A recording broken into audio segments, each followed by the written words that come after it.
Sambut matahari pagi, ucapkan terima kasih pada hari ini. Maka sepanjang hari itu seluruh kehidupan kita akan diwarnai dengan pujian dan kenikmatan hidup bersama dengan Tuhan.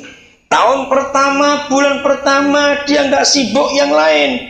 Dia buka pintu-pintu rumah Tuhan.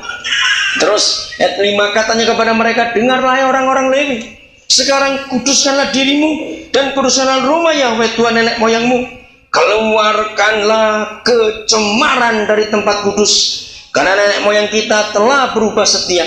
Mereka melakukan apa yang jahat di mata Yahweh Tuhan kita, telah meninggalkannya. Mereka telah memalingkan muka dari kediaman Yahweh dan membelakanginya. Bahkan, nah ini dia dosa Israel. Mereka apa?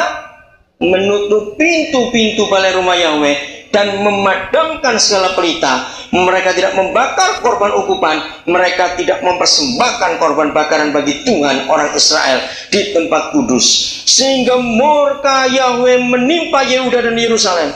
Ia membuat mereka menjadi kengerian, kedahsyatan, dan sasaran suitan, ejekan, seperti yang kamu lihat dengan matamu sendiri. Karena hal itulah nenek moyang kita tewas oleh pedang, dan anak-anak lelaki dan anak-anak perempuan kita beserta istri-istri kita menjadi tawanan. Sekarang aku bermaksud mengikat perjanjian dengan Yahweh Tuhan Israel, supaya murkanya yang menyala-nyala itu undur daripada kita. Saudara, kalau kita lihat ayat yang ke-8, inilah kondisi banyak rumah tangga Kristen yang setan masuk ke rumahnya. Anak-anak dijarah, betul? Anak-anak dicuri, istri-istri dicuri. Kalau anak-anak dirusak, istri-istri dirusak, berarti yang salah siapa? Suami. Maka itu dalam pernikahan penting melihat ini. Jadi kalau ibu-ibu, istri-istri yang suaminya lagi tidak benar, maka ibu berfungsi jadi imam juga di rumah. Rajin-rajinlah setiap hari buka pintu rumah Tuhan itu. Ada 3 hal yang diminta dilakukan. 1, buka semua pintu. Maaf, ada 4. Yang kedua, nyalakan pelita. Ayat yang ke-7, ya, saya ulangi lagi ayat 7. 1, mereka menutup pintu-pintu, jadi kita mesti buka. Yang kedua, mereka memadamkan segala pelita. Itu lambang Roh Kudus. Saudara, kalau pelitanya padam, rumahnya gelap tidak? Pasti gelap. Terang Tuhan tidak terbit di rumah itu. Nomor 3, setelah pelita dipadamkan, mereka tidak apa? Membakar korban ukupan. Ini penyembahan, korban dupa.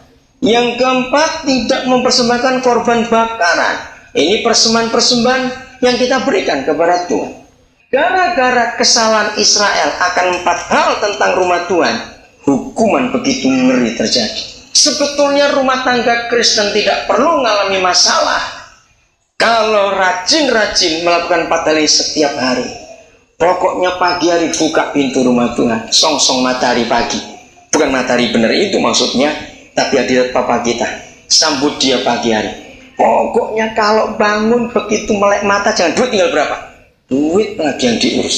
RW sudah masak belum? Jangan sibuk barang itu. Begitu bangun pagi, buka pintu, sambut dia yang baik itu. Terima kasih untuk hari yang baru ini Tuhan. Amin. Kalau itu ada dalam kehidupan kita, luar biasa. Nyalakan Roh Kudus, pelita itu. Beri kesempatan hari itu Roh Kudus bekerja memimpin kita. Setelah itu adakan penyembahan sepanjang hari. Menyembah dia. Itu korban ukupan. Setelah itu jangan lupa memberi, berkorban, korban bakaran. Setiap hari itu bukan cuma kalau ibadah kita memberi, tidak. Dan memberi nggak harus uang. Ada sesuatu yang kita bisa berikan. Bagi supaya Tuhan betul-betul nyata untuk keluarga kita. Maka itu selama Hizkia jadi raja, berkat Tuhan luar biasa di situ, karena dia mengutamakan yang utama. Saudara, jangan pikir rumah Tuhan itu gereja. Lagi sekali, kita adalah rumah Tuhan itu. Hidup kita ini yang kita buka untuk dia, bagi kemuliaan nama Tuhan. Amin. Wah, betapa indahnya kalau setiap hari, setiap anak Tuhan, baik itu suami, baik itu istri, baik itu anak-anak, mengerjakan ini setiap hari. Percayalah, tidak ada yang gelap bisa masuk ke rumah kita. Betul? Tidak ada yang kotor bisa masuk ke rumah. Karena semua terbuka, semua terang, ada pelita yang menyala, ada pujian penyembahan, ada korban bakaran itu. Oh, hasilnya luar biasa. Kalau orang berkata itu masalah keluarga, terserah mau bilang apa, tapi lakukan itu. Pada pagi hari kita buka semuanya dulu untuk memulai sepanjang hari itu. Pokoknya begitu bangun pagi, langsung sesuatu yang baru kita kerjakan untuk Tuhan. Maka dampaknya dalam keluarga kita, dalam hidup sehari-hari kita, akan ada pembaruan yang tidak habis-habisnya anak-anak Tuhan. Nah, kalau kita lihat ayat ini, tidak susah melakukannya. Betul nggak? Nggak bayar kok, itu gratis. Nggak perlu tempat yang khusus. Maaf, kalau begitu kita terbangun, maaf ini, langsung perut sakit. Nggak apa-apa, bukalah pintu itu di WC. Nggak dosa. Kenapa masih harus perlu itu dulu? Tidak harus. Misalnya, kalau begitu bangun langsung perut sakit, maaf ini saya beri contoh itu. Sehingga tidak ada alasan di antara kita sebagai anak-anak Tuhan, tidak ada waktu untuk membuka pintu rumah Tuhan. Tidak ada waktu aku nyalakan berita, karena kita bukan orang beragama, tapi kita ini orang bertuhan. Saudara, inilah celakanya. Maka itu, kalau Minahasa, kalau Sangirta Laut menyatakan kami ini orang beragama, celaka. Saudara, jangan pernah menyebut saya menemukan bukti ini. Ternyata orang beragama itu belum tentu bertuhan. Tapi orang bertuhan pasti dia beragama dalam arti moralnya. Lihat contohnya, Indonesia orang beragama tapi jahatnya luar biasa. Irlandia Utara, saudara, hampir 40 tahun ini mereka perang, bukan? Katolik Protestan sampai hari ini belum berhenti perang, sudah hampir 40 tahun. Kenapa? Karena mereka orang beragama Katolik dan beragama Protestan. Lihat Irak, Iran, Pakistan, Bangladesh, India, itu orang beragama. Lihat di Yerusalem, orang beragama. Jadi apa yang saya lihat, orang beragama itu ternyata jahat. Tapi orang bertuhan itu yang benar. Jadi jangan sebut diri kita orang beragama. Setuju? Kita harus bertuhan. Karena Tuhan yang jadi Tuhan kita. Dia mengatur seluruh kehidupan kita. Dia menyatakan dirinya, membawa rencana kekalnya masuk dalam kehidupan kita, dan rencana itu kita kerjakan. Maka sungguh kuasa Tuhan akan nyata dalam kehidupan kita ini. Buka pintu itu, terlalu mudah. Contoh lagi, 2 Samuel pasal 5. Maka itu kalau kita sudah mengenal apa yang Tuhan kerjakan atas hidup Daud dalam 2 Samuel 5, dia bisa begitu akrab dengan Tuhan. Dia bisa begitu dekat dengan Tuhan. Dia bisa begitu enak bersekutu. Raja yang masih baru memerintah, masalah masih banyak dalam hidupnya, tapi dia tidak takut ketika serangan orang Filistin datang. Dia bertanya kepada Tuhan. Saya akan tekankan lagi sekali kepada setiap pribadi. Rajin-rajinlah bertanya kepada Tuhan dalam segala hal atas kehidupan kita. Saudara bisa berkata amin untuk ini? Jangan sibuk dengan kekhawatiran, ketakutan dalam hidup. Bertanyalah kepada Tuhan. Maka itu sampaikan kepada semua rekan kita 2 Samuel 5:17 sampai yang ke-23. Betapa hebatnya pengalaman Daud dengan Tuhan.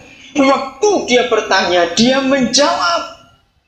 Hebat sekali Papa kita yang luar biasa. Anak-anak Tuhan, kalau pada zaman perjanjian lama, di mana Tuhan belum menyatakan diri kepada kita secara nyata, sebab jalan kepada Bapa belum terbuka, sebab Yesus belum mati dan belum bangkit.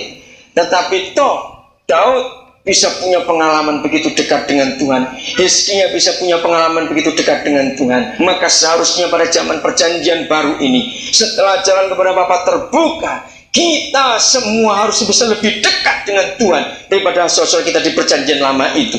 Apa yang jadi penghalangnya? Sama ketertutupan kita, ketidakjujuran kita. Kita nggak mau buka pintu rumah Tuhan. Itu penghalang. Kalau dilihat, maaf saya berkata ini, bukankah orang Kristen zaman sekarang lebih rajin sembahyang daripada yang zaman waktu yang lalu? Sebab kesulitan kita lebih banyak. Bukankah orang Kristen zaman sekarang yang begitu banyak mengalami masalah rajin berdoa? Ibadah doa, kelompok doa luar biasa. Tapi mengapa jawaban Tuhan mahal sekali? Hari ini kita mengerti firman ini karena kita nggak pernah saling mengaku dosa dan saling mendoakan. Pintu-pintu rumah Tuhan kita tutup rapat-rapat. Daud jujur dan terbuka mengaku dosa karena dia berdosa kepada Uria, dia dosa kepada Jeba. Maka itu dia mengaku dosa kepada dunia, kepada orang-orang lain bahwa dia bersalah, membunuh suami orang dan ambil istrinya. Tuhan mengampuni karena dia terbuka, terang itu masuk. Maka hari ini anak-anak Tuhan, siapa yang sedang dalam tekanan, siapa yang sedang dalam masalah, siapa yang sedang dalam begini, percayalah bahwa Tuhan kita ada di sini. Dia mau kita jujur, dia mau kita terbuka. Kalau dosa itu kepada dia, akui kepada dia. Kalau dosa itu kepada manusia, kita akui kepada manusia juga. Haleluya.